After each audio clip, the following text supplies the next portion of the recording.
Hey everyone, and welcome to my tutorial how to make this vest top. The top is worked from one side to another entirely of slip stitches in separate panels. Then you will continue with single crochet ribbing and with this decorative edge at the end. To start your top, you will need to take measurement of your torso circumference of the fullest part of it. I'm doing bust circumference because it's the widest part of my torso, but if you have stomach or the waist area widest part of your torso, just measure that. Then you need to decide how long you want your top to be, and you start measuring at the top of the shoulder where the t-shirt seam usually sits on it, and you just drop the measuring tape and decide what length you want. Just keep in mind that you need to add 5 centimeters extra to the length you want, because when you will make slip stitch, your length will shorten up. For this project, I'm using simple double knit weight yarn from Yarnsmith's Lagoon DK, and it's a simple 100% acrylic. Also, you can use any weight of yarn you want, but just keep in mind if you use chunkier weight of yarn, your top will look chunkier and will feel more bulky, and if you use lighter weight of yarn, your top will feel kind of more lacy and more delicate. Also, you can use any fibers you want, like wool, acrylic, cotton, alpaca, etc. Then you need crochet hook. I'm using 4mm for my DK yarn, but you choose the hook that one is recommended on the yarn label. And then you will need scissors, measuring tape, 1 darning needle, and 3 stitch markers. When you measure yourself, you need to take a note of your measurements.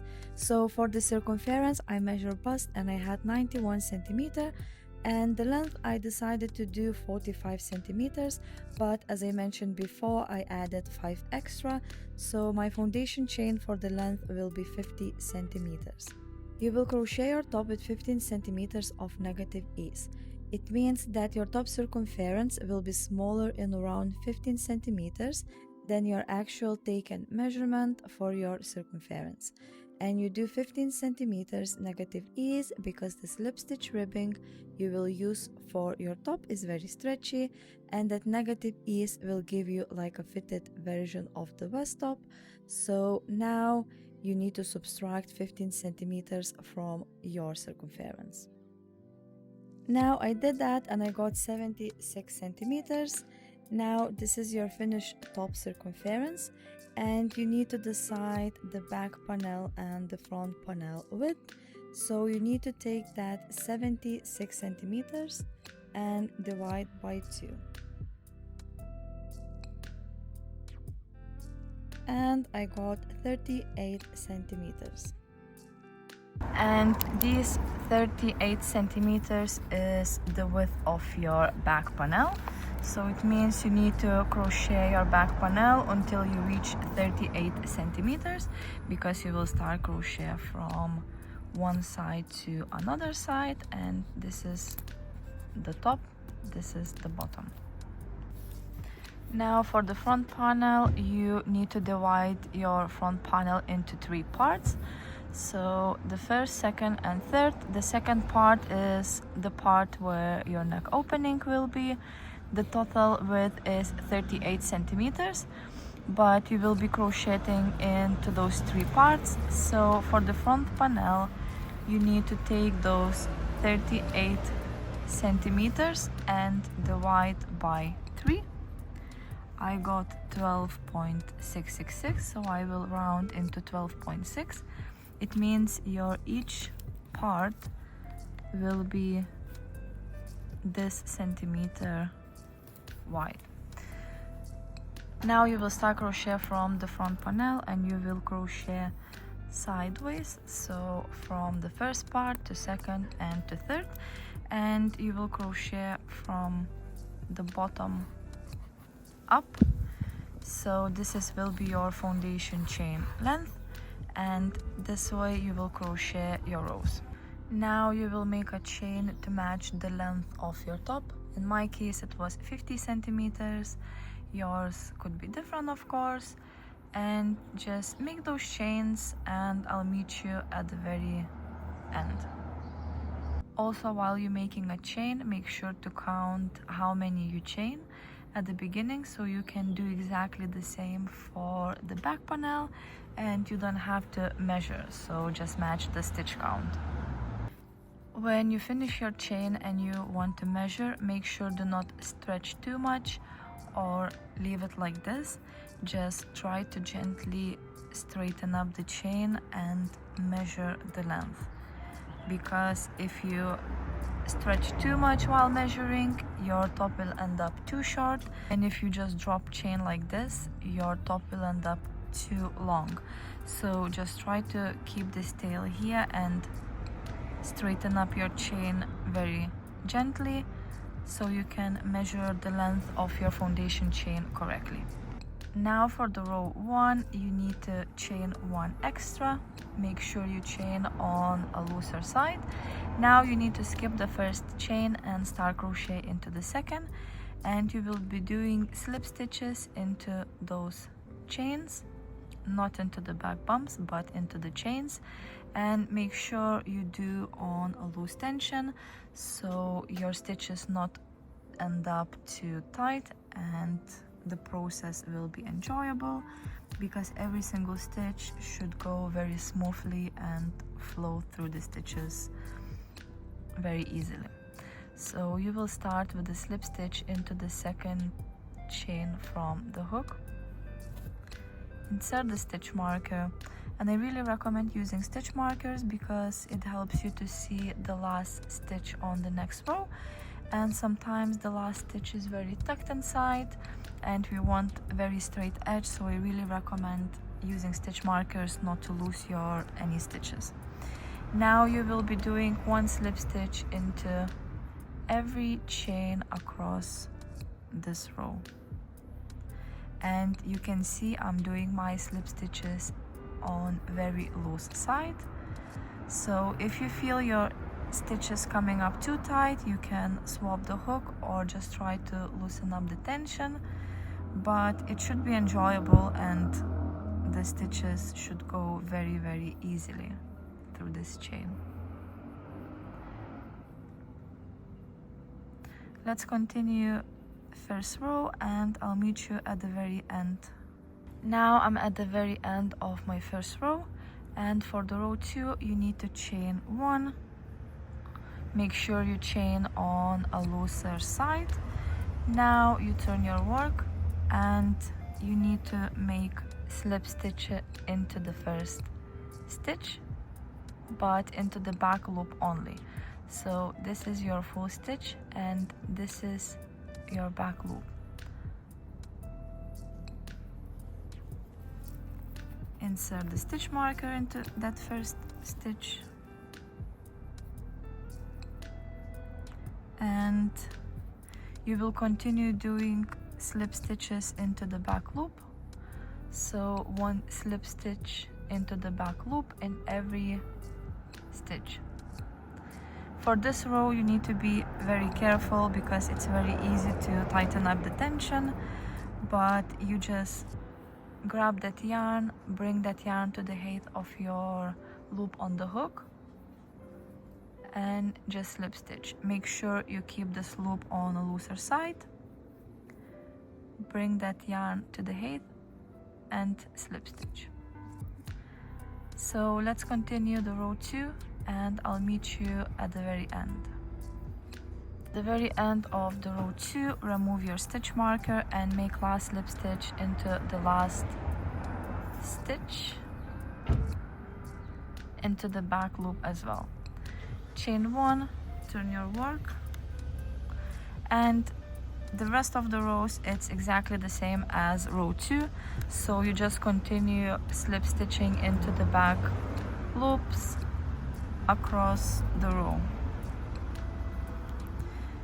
You don't have to remember the row number. If you want, you can make a note, but it's not necessary. You will crochet the rows until you will reach 12.6 centimeters for the first part. So let's make those rows and I'll meet you when I have 12.6 centimeters and you do your number. Now when you finish crochet the first part of the front panel and you reach that measurement, keep in mind that this side where you finish crochet will be your neck opening.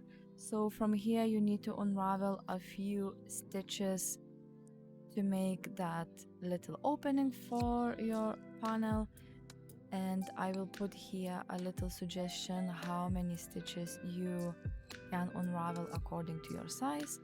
I'm doing size S, so I will unravel that number of stitches. Of course, if you want like a deeper neckline, you can unravel a little bit more. It's really up to you how many you want to do, but I will do 11 stitches.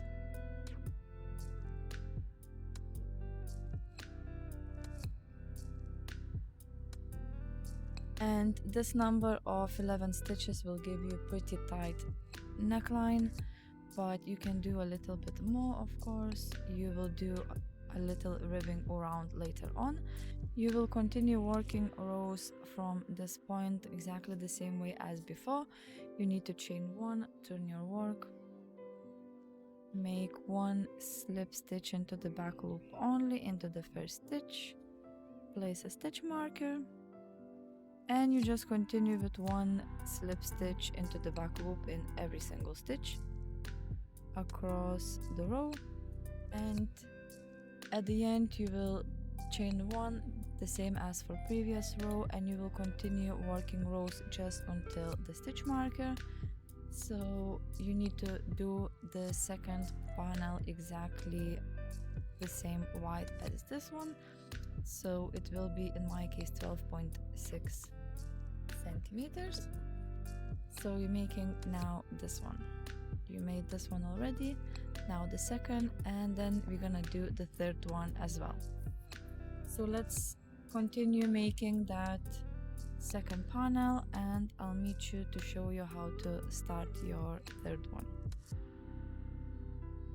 Now when you finish the second part of the front panel, you need to make sure that you finish on the neck opening side, and for the part 3 you will need to chain extra chains at the last stitch, the same amount as you did here. As unraveled here, I did 11 stitches and I need to chain extra 11 here.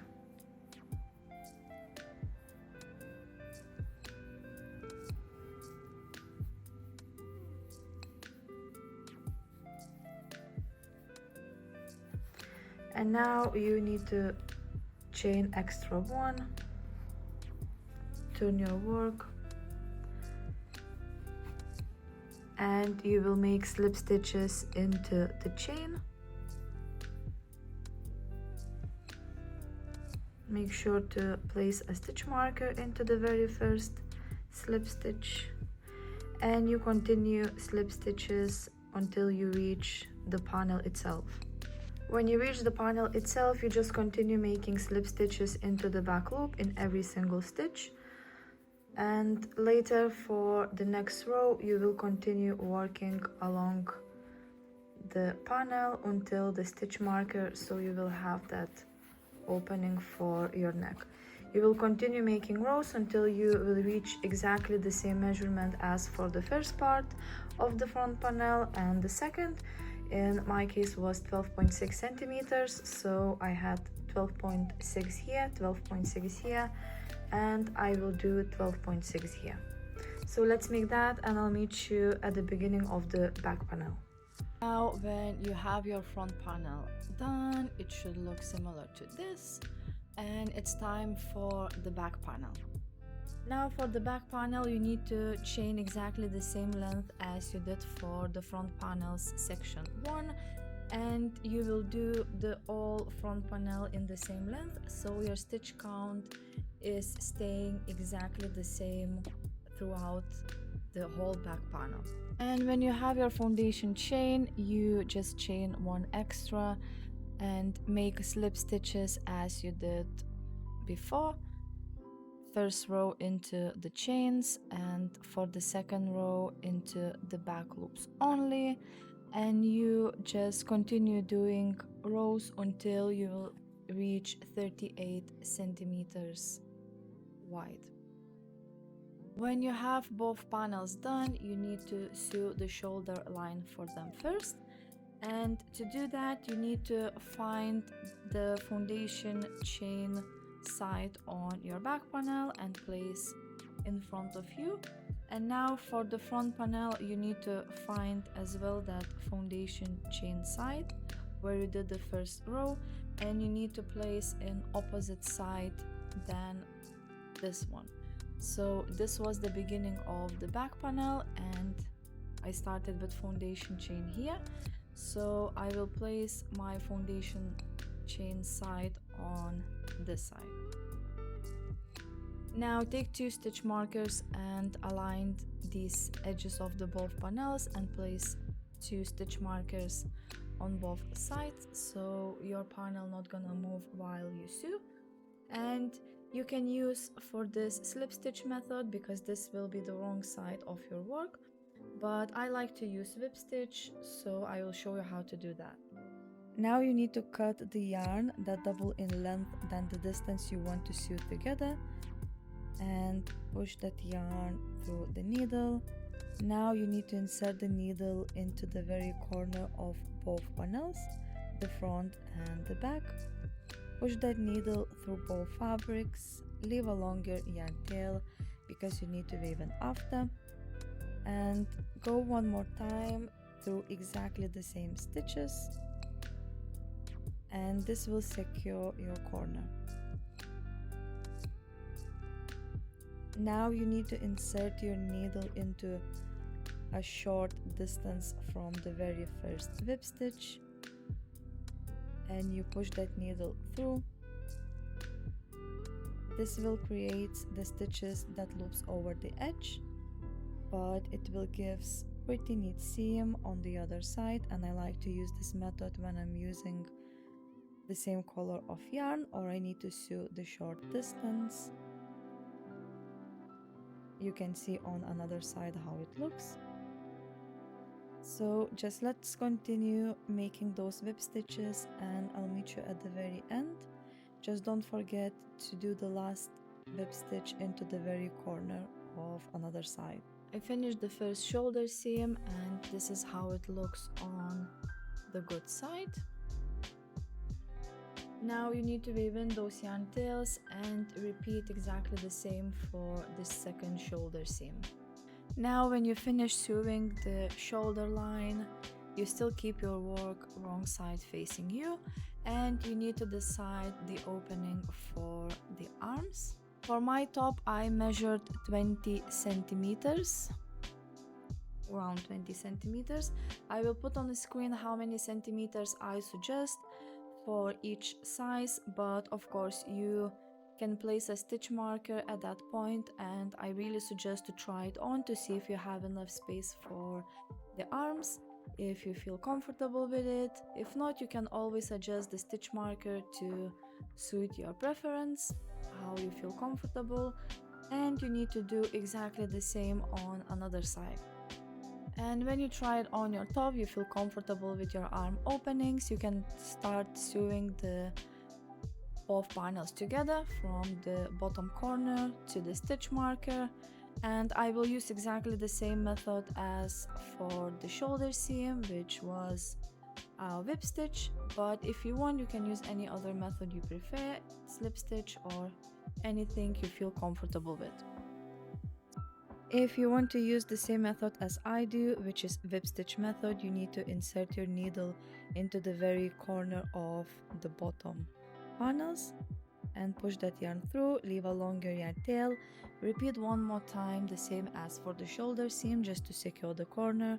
And from now on you need to start from the back panel and insert your needle into the chain, because the side of the back panel had a chain, and then into the front loop on the front panel, and you repeat into the next chain and into the next front loop and push the needle through. And this is how you whip stitch the side of the top.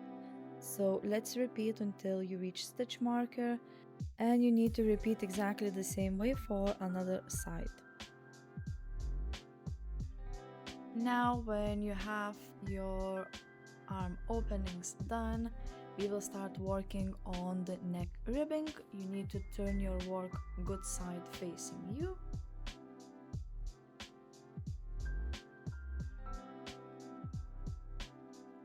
And you will start making single crochet ribbing around your neck. Now to start your ribbing on the neck opening, you need to turn your work so the back panel facing you, and you need to join your new yarn into the very middle of the back panel where the neck opening is. So I will do around here. I take my yarn. Of course, you can use the same color yarn or you can use different for more playful look. And I will make a slip knot to join my new yarn. You can use any method you prefer.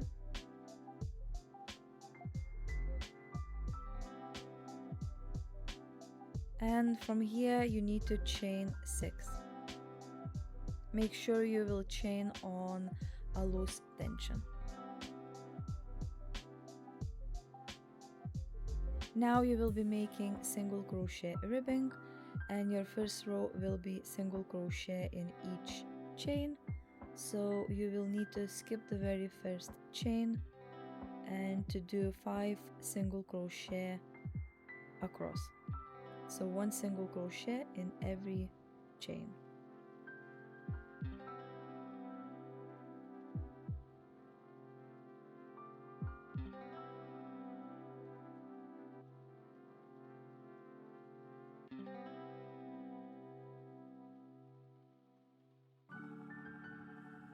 Now when you have your first row done, you need to join your ribbing with the panel, and you will be joining by making 1 slip stitch into the next 2 spaces.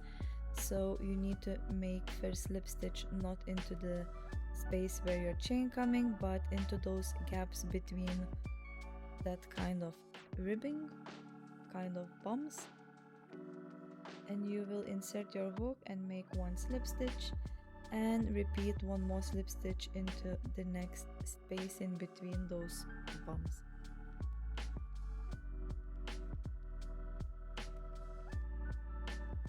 Now you need to turn your work, and you need to skip those 2 slip stitches, and you need to do 4 single crochet into the back loop only. You skip those, and you will start from this stitch. So make 1 single crochet into the next 4 stitches,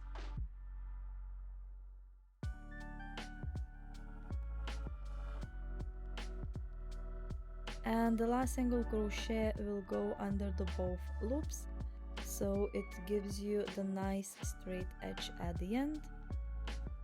And this is under both loops, the last single crochet, and you need to chain 1 at the end. Turn your work, and you will be making first single crochet under the both loops again, and then 1 single crochet into the back loop only into the next 4 stitches.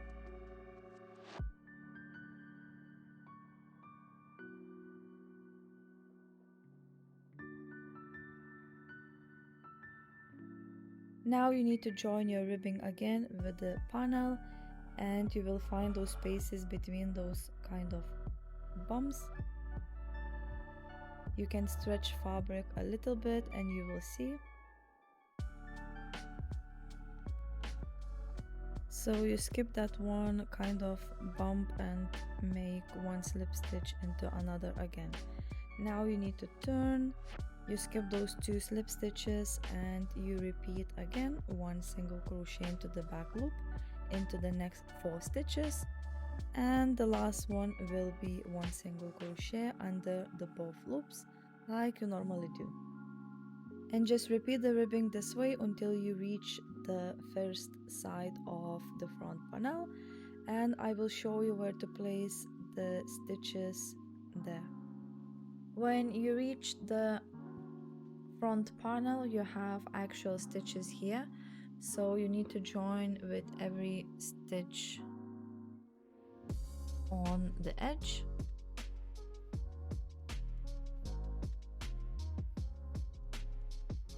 So you will insert your hook under both loops and slip stitch. And when you do back again, you will join with the full stitches. So it will be this and this. And when you go to the neck opening, you need to join again with those rows in between. Now when you finish the neck ribbing, you can start doing the ribbing around the armhole, and you will do exactly the same way. It's a single crochet ribbing. You will start from underarm seam and you will go around, but first you need to place 3 stitch markers, one in between underarm seam and the shoulder seam, right in the middle, one around the shoulder seam, and the one again on the other side between underarm seam and the shoulder seam. When you make the ribbing around the arm opening, your ribbing should go kind of this way, like a little bit tapered shape. And I recommend changing hook into a smaller if you have looser tension, but yeah, just keep in mind it shouldn't go wider like this, it should go kind of tapered way. And if you're getting still too wide, then you need to adjust your tension or change into even a smaller hook. To start, you will join the new yarn into underarm seam, and you need to chain 6 again.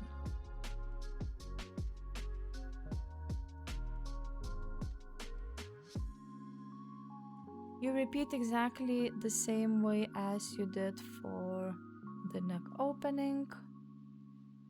So you should have 5 single crochets for your ribbing.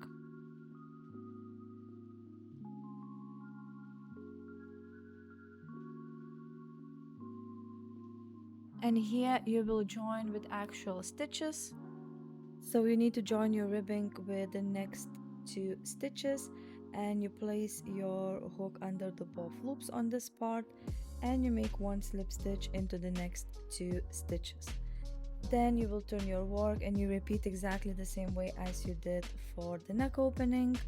And when you reach a stitch marker, you need to join your ribbing with 1 slip stitch into the next 3 stitches. This part is pretty important, so your shape of the ribbing will have that kind of tapered shape.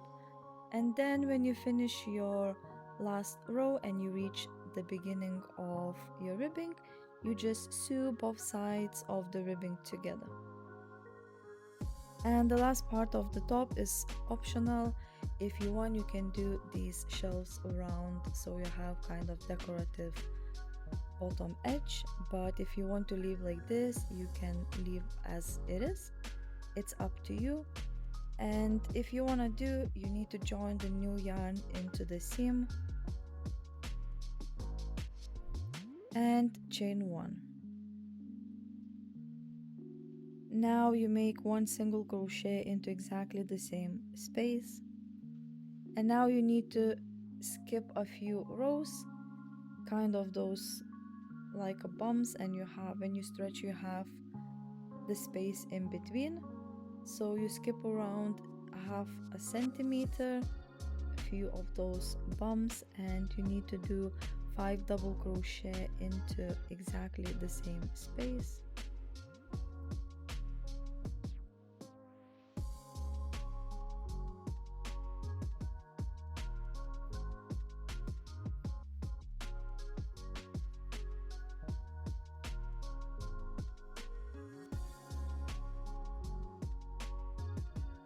And when you have 5 double crochet, you need to measure the distance of the 1/2 double crochet like in height, and you need to place single crochet around there. So it's around half centimeter as well from the double crochets. And then you skip a few rows again and you do 5 double crochet into the same space. So I skip those kind of 2 bumps and do 5 double crochet in between.